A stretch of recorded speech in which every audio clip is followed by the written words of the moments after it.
This interview is for information only and should not be considered as investment advice or a recommendation to buy shares in the company featured. Welcome to this Stock Box interview.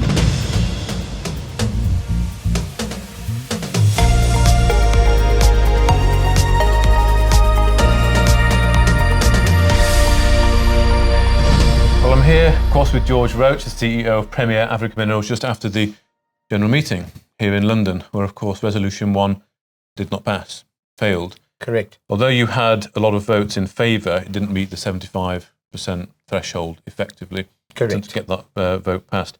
And this was really CanMax, wasn't it, who were voting against? Well, there was a large block. Okay. And that corresponded really, I think, to the shares that they hold. Okay.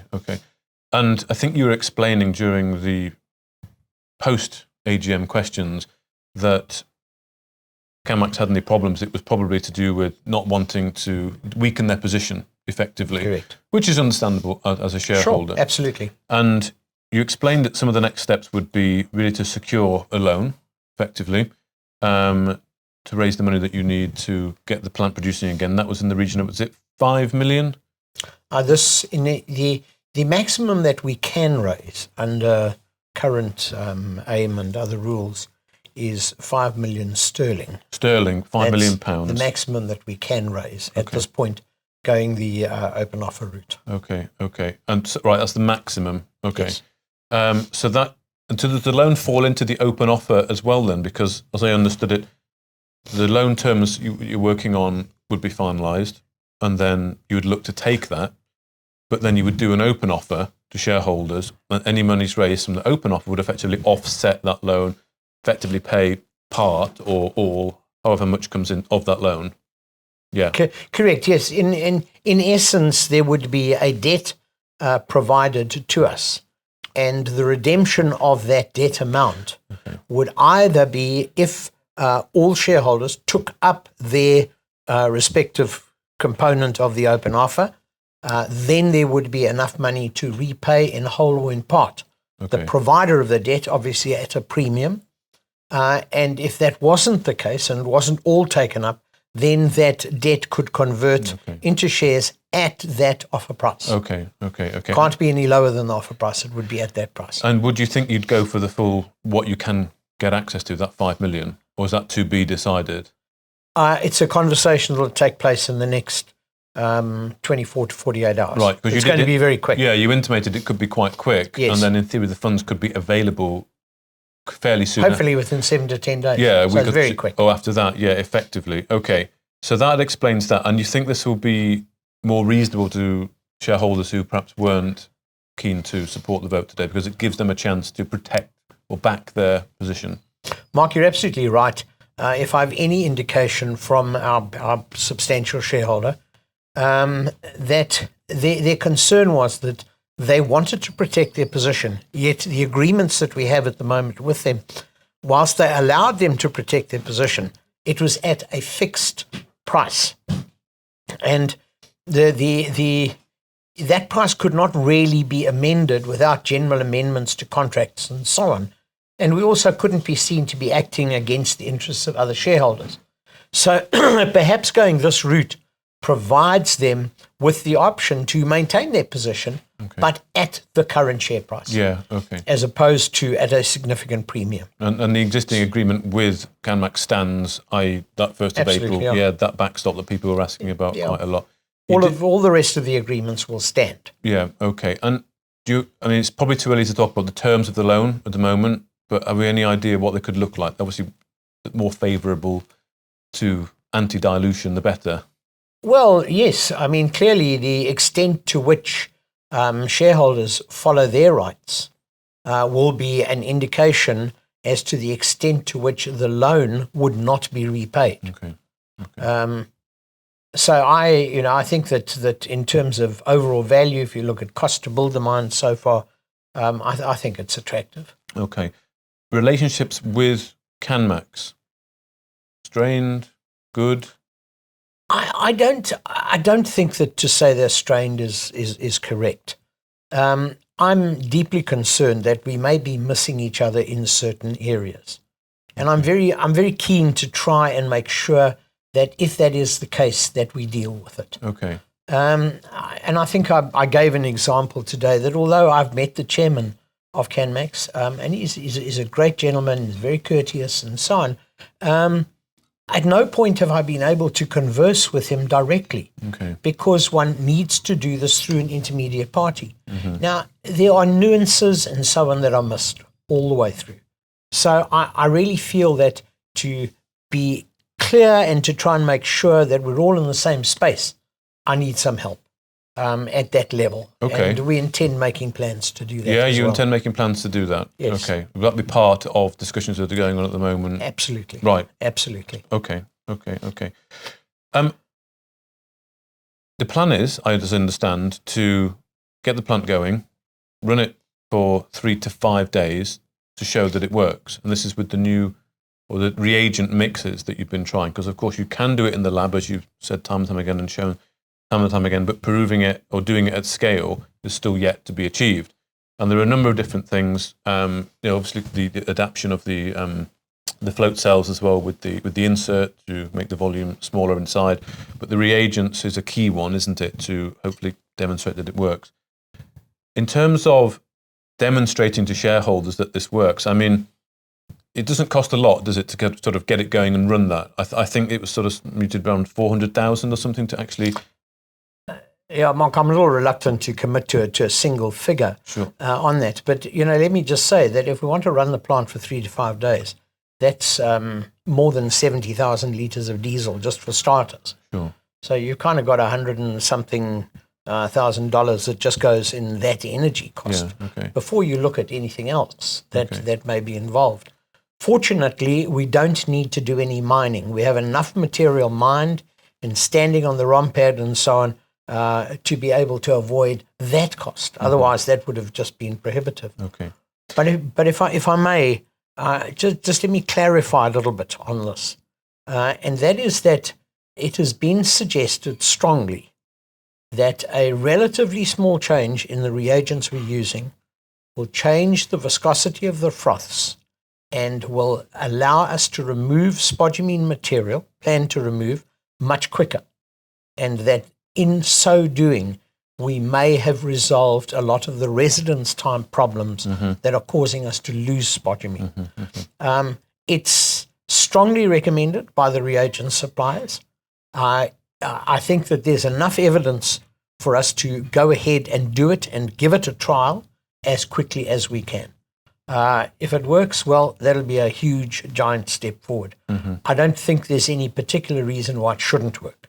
It's logical, and it fits in with what some of the things I've been saying personally about where the problem actually lies, that it's in the froth and in the froth removal as much as anything else. Okay. So I understand what you're saying there, and I'm sure shareholders can understand that as well. But we sort of have been in similar situations before where we've almost expected this would be the last kind of fix. I recall, it was about a year ago, I saw you at Resourcing Tomorrow, and I remember you saying at the time, I wrote this down, I watched it earlier, I'm 2 months away. Might be a tough 2 months, but I'm 2 months away. If I need to get down there myself and start breaking rocks myself, I will. Q1 2024. Really, it's been a tough 12 months, really, because we're sort of 12 months on from there. And there's been a few sort of false starts, let's say. Could you not, I mean, you're confident with what people are telling you that this will be the fix, but you won't know until you do it, will you? You won't know until you run it and see. What's the option to draw any monies that come from the loan to get the plant going, to get it producing, to show it, and then you can say to shareholders, look, this is working. Now we're going to do an open offer. Is that something on the table? Look, I can't be definitive on the time. And I think that's probably what worries me most about adopting that kind of view. But it's fine to say 3 to 5 days to run the plant, but I've got to actually get the plant to run. But if you've got the money from the loan situation to get to that, to do that, then you wouldn't need the open offer from shareholders for, a little bit of time.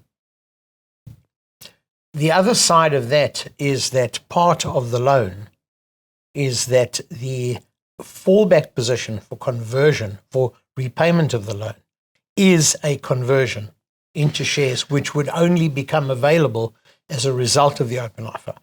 So we really are it's a catch-22. We're going to have to go with both. So You're going to have to go with both. Okay. That I think is the best answer I can give you. But can I come back on one other comment, just going back a year ago? Now, I noticed that when you referred to that comment just now, you referred to breaking rock. Okay. Yes. This time I'm referring to floating spodumene. Yeah. Now, the breaking rock at that time related to the installation of the new mill and the hydroclassifiers and so on. And that was an earlier step in the process.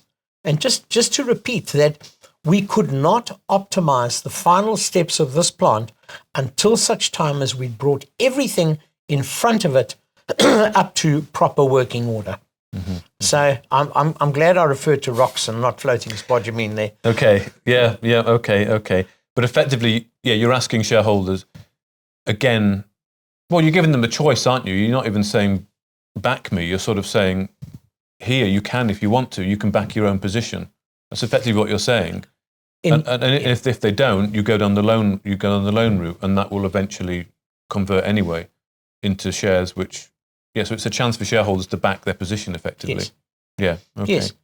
Yes. I think the other thing to add to that is that I suspect from our offtake partners' perspective that they've been keen to protect their position in terms of shareholding. Okay. And whilst it was always in the contracts that they could do so, they could only do so at a much higher share price.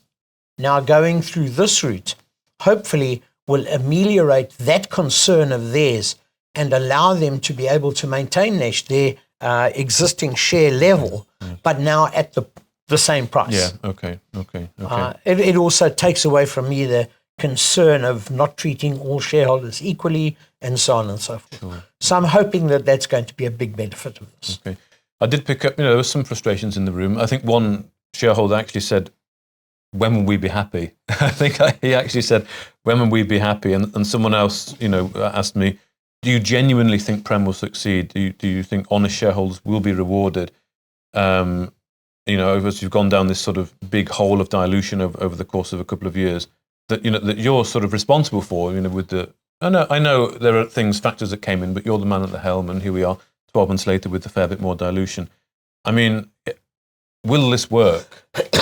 Can you replicate it at scale? Well, Mark, it works in the laboratories. Yeah. It's worked in the test work done by Anzaplan and all over the place.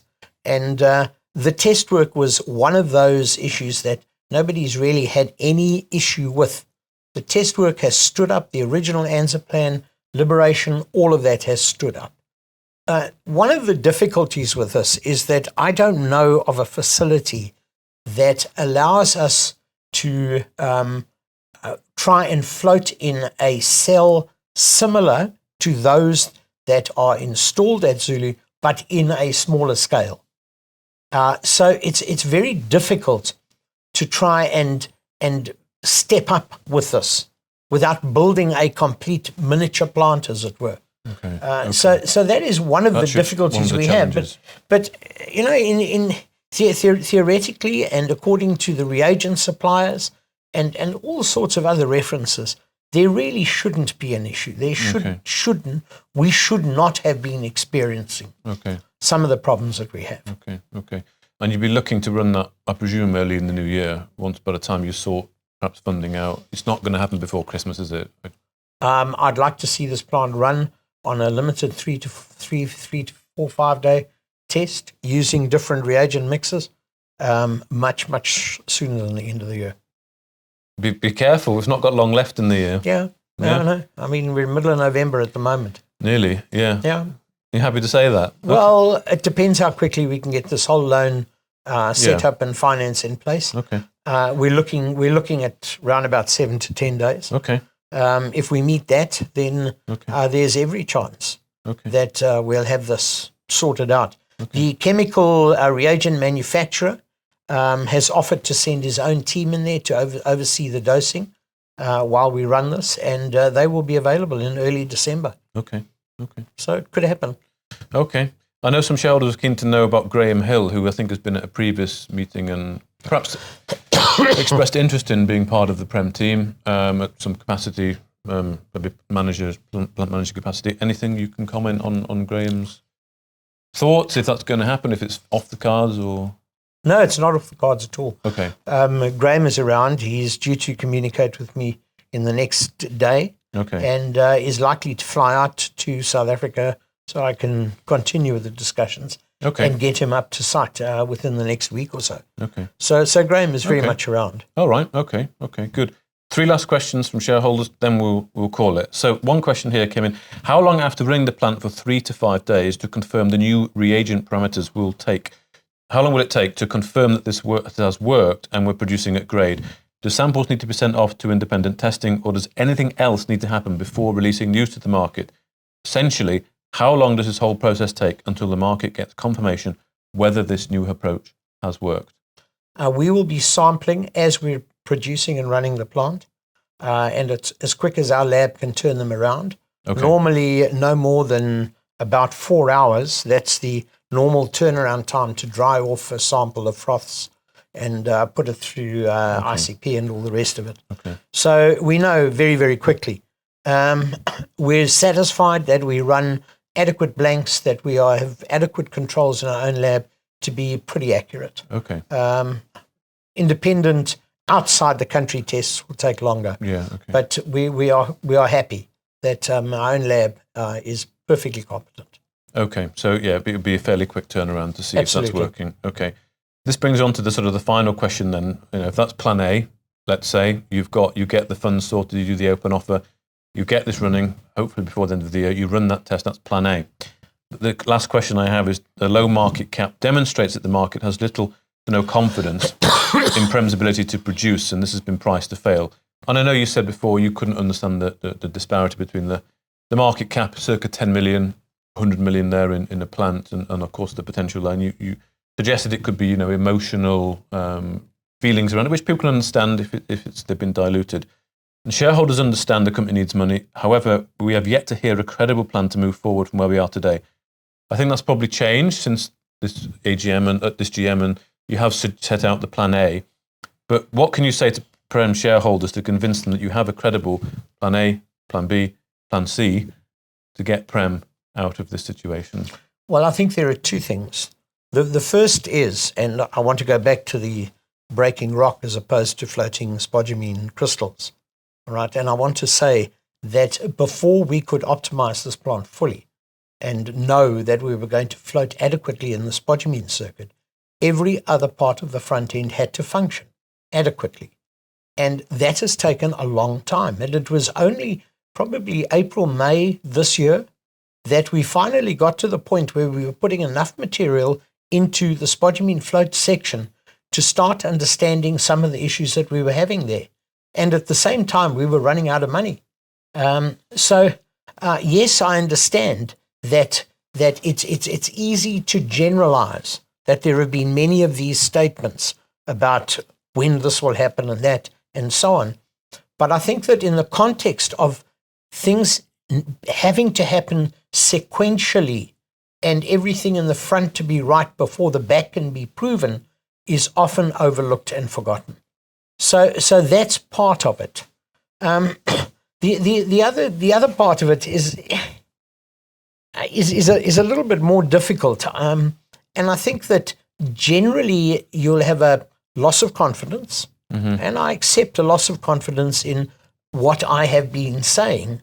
But I think that the loss of confidence is also allied to perhaps not, or me not adequately expressing the sequential nature of having to do this and the time phases associated with each.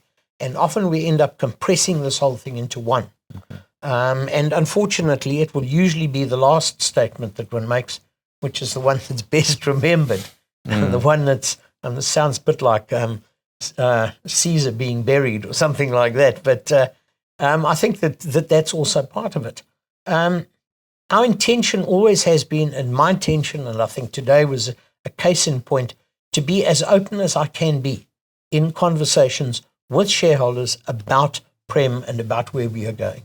My attitude is that I would rather have something said and in the public domain and dealt with than not. Mm-hmm. So perhaps at times I am a little too expressive when it comes to it. I am by nature a person who prefers a 3/4 full glass than to one that's half full, but everybody says is empty. So I would rather try and look on the optimistic side. Mm-hmm. Perhaps I don't express sometimes the risks adequately. There are always risks in this. I mean, what are the risks to plan A? And is there a plan B if this reagent does not do the job?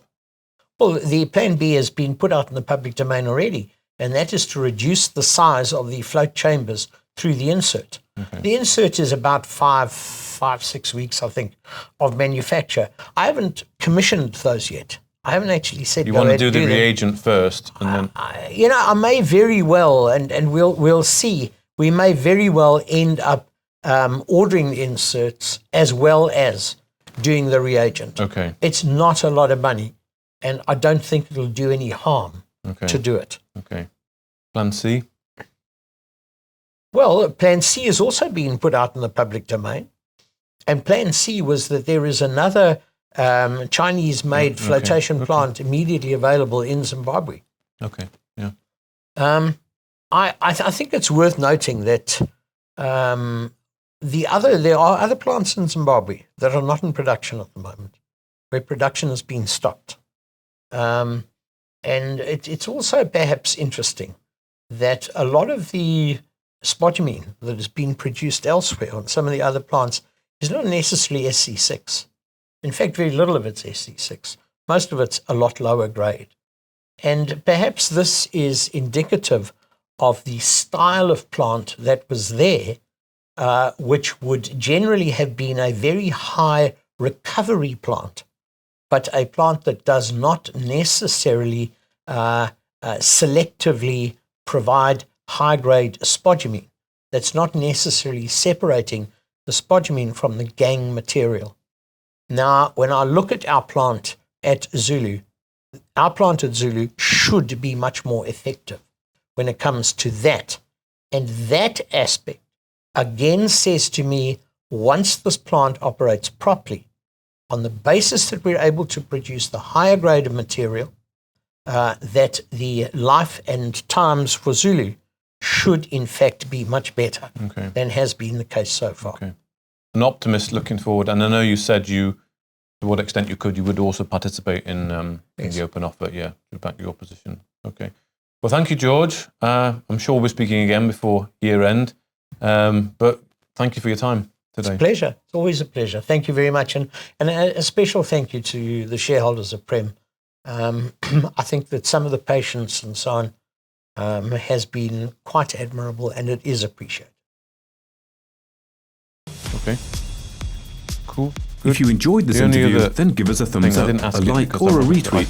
Subscribe to us on YouTube or follow us on Twitter and hit that notification bell to be the first to know when we release new content. There's loads of great content on our website too, across all our programs at stockboxmedia.com. Thank you for watching. Sorry, just give me a second. I don't know if you want to look at his extra comment or not, but